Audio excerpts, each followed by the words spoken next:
Good? Alright, hey Luke Newcomb. We're going to go through a list of stuff that we've made for the climb that's coming up. I know that most of the things on this list you already know.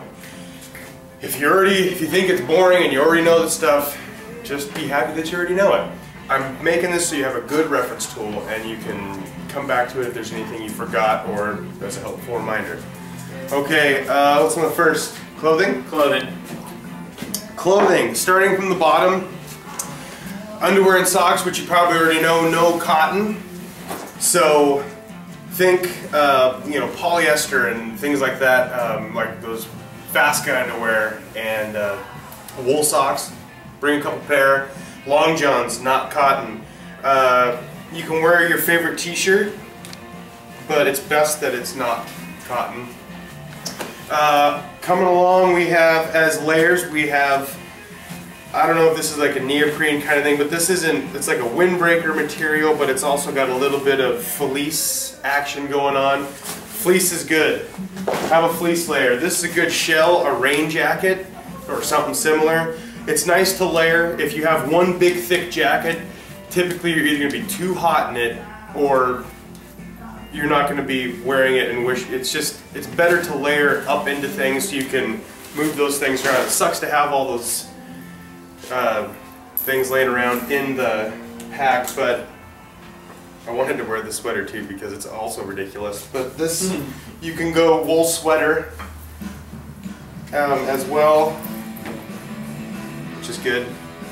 Pants, snow pants, rain pants, or something durable. You've been in the crampons. Rain pants or something really lightweight like that may not do real well because of crampons will cut into them and fuck them all up. So think something like snow pants or something a little bit durable. I know you're good there. Keep going with it. Goggles. If the weather gets really, really shitty, sunglasses aren't going to cut it. You had the sunglasses for St. Helens, and I think you had goggles as well, but I think you end up needing the goggles eventually. Gaiters. Gonna need the gaiters. If there's something on the list that you don't have at all, whether it's clothing or accessory-wise, just write it down. Let us know. If we don't have it, we can figure out if you just need to get it or if it's rentable. There's a lot that's rentable, so don't just say, I gotta go buy a bunch of shit right away.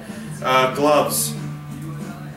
If it's warm or it's not rainy or it's not snowy, it's nice to have some good finger movement and you don't overheat with the gloves. But if it's good God, it's cold, it's nice to have mitts or a really heavy glove. Once again, this is a big climb and there's going to be a lot of stuff that you're going to have to haul around, which blows. But okay, I'll go this table. We'll go anywhere else. Flashlight. You need a headlight. I don't know if you had one last time. Need a headlamp. Extra batteries as well. Derek and I have been using these, and we found these at most hardware stores. It's just a cheesy ass flashlight that also doubles as a glow stick. Why this is it's super light. You don't have to waste the batteries in your headlamp when you're at camp. And if you lose it, it's like $3, so who gives a shit? And also, in the wee hours in the morning when we start off, we've been tying these to our backpacks on the back, and so in the event of an accident, there's a piece of something glowing. Hopefully it'll help find us easier, I suppose. Sunglasses, mentioned that already. Emergency rain poncho or garbage bag. They're light. It's easy to keep in the pack. It works as a pack cover if it starts to rain. Also, God, if it's just terribly rainy, it's worth its weight, you know? Don't not carry one. Emergency blanket, also worth carrying, super light, cheap, gotta have them out there. Sunblock, need to have sunblock. Lip chapstick with SPF action, it's a good deal. Navigation stuff. If I know you had a GPS, definitely worth bringing the GPS. Each person in the team needs to be comfortable and confident with our route. So it's best that you make a copy of the route and the map yourself. You have your own, you're familiar with it. This is the one we used for our first climb up Rainier, and it not only has our route, but there's little points on here, and on the back we have GPS and compass waypoints, which is nice. If the weather gets so fucking terrible, we can hopefully back ourselves out with a compass, or like on St. Helens with a GPS. This is your responsibility to have your own set of this stuff. Compass as well. Toilet paper, bring your own toilet paper.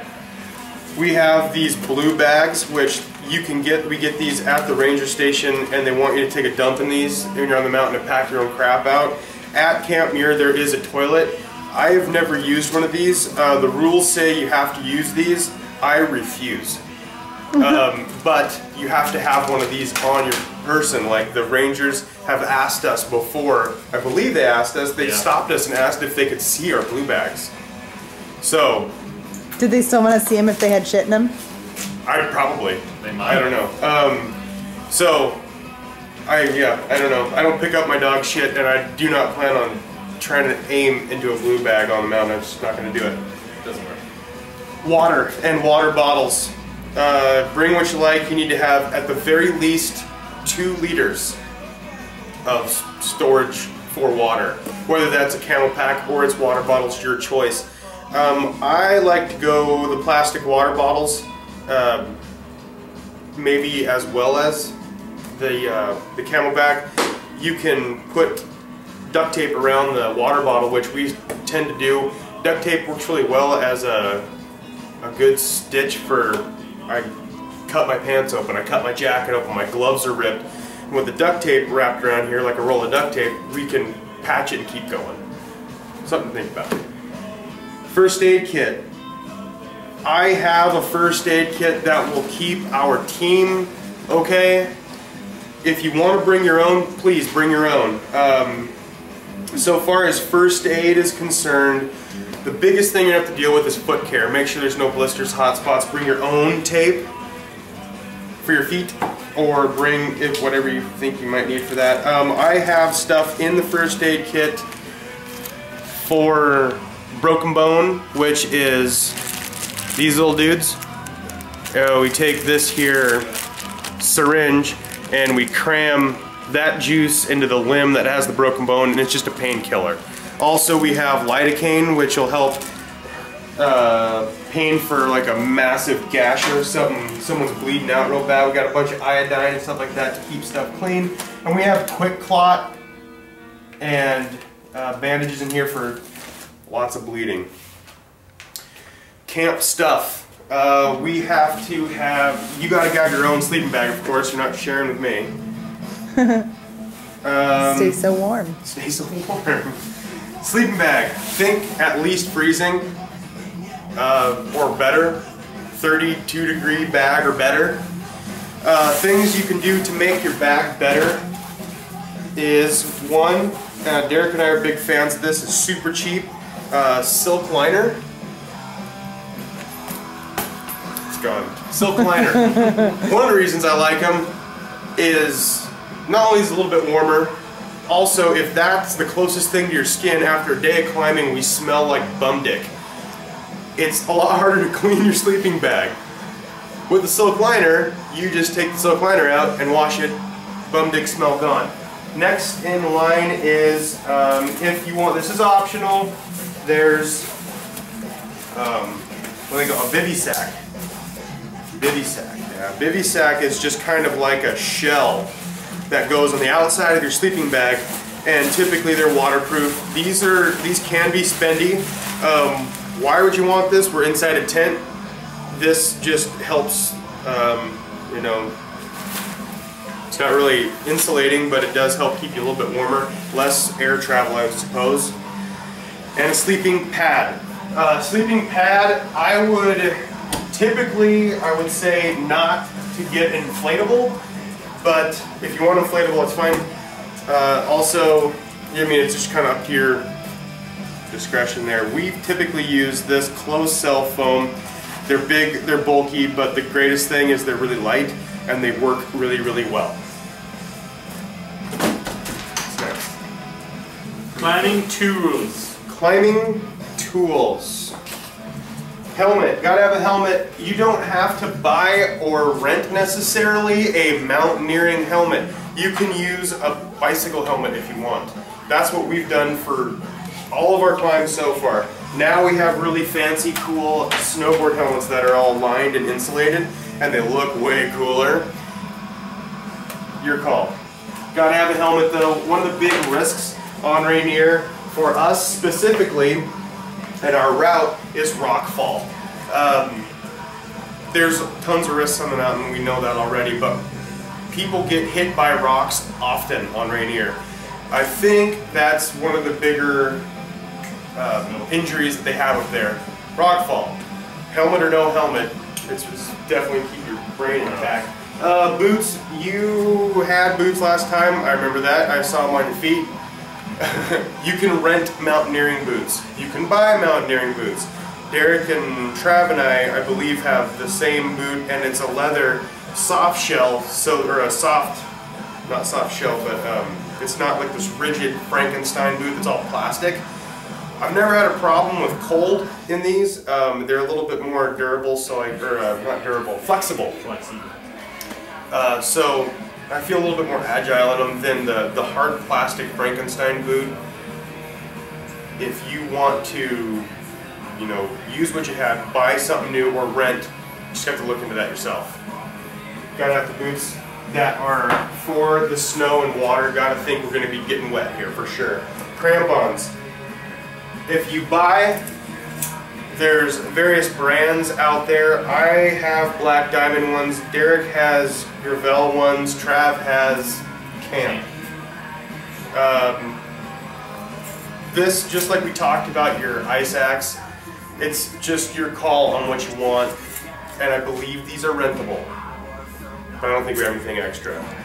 But crampons are a necessity for sure. We talked about the ice axe. Your ice axe needs to have some sort of tether to attach to your either hand or your harness.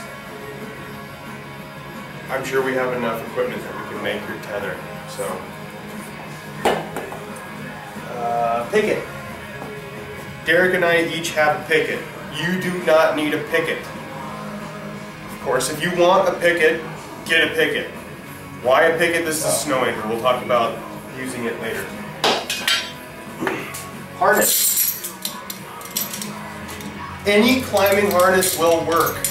This particular climbing harness is for glacier travel.